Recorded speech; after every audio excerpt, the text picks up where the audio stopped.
এই দোয়াটা পড়ার দরকার আছে না নাই? সকালবেলা যদি পড়েন 3 বার, সারাদিন তারা আপনার জন্য মাগফিরাতের দোয়া করবে। আর ওই দিন ইন্তেকাল করলে আল্লাহ তাআলা শহীদ হিসেবে আপনাকে কিয়ামতের দিন দাঁড় করাবে।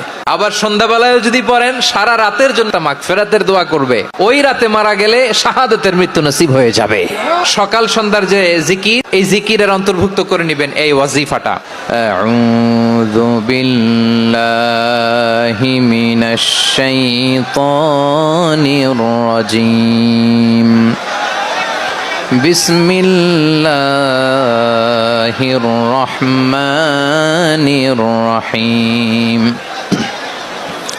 হুয়াল্লাহুল্লাযী লা ইলাহা ইল্লাহু আলিমুল গায়বি ওয়াশ শাহাদাতি হুয়ার রহমানুর রহিম। والله الذي لا إله إلا هو الملك القدوس السلام المؤمن المهيمن العزيز الجبار المتكبر سبحان الله عما يشركون. والله الخالق البارئ المصور له الأسماء الحسنى يسبح له ما في السماوات والأرض وهو العزيز الحكيم. মুখস্থ আছে না সবার? বাংলাদেশে ফজরের নামাজে প্রত্যেক মসজিদে যখন তাসবিহ পড়ে, ইমাম সাহেব এটা তালিম দেয় না, তালকিন দেয় না? মুখস্থ আছে না সবার? জি, ইনশাআল্লাহ।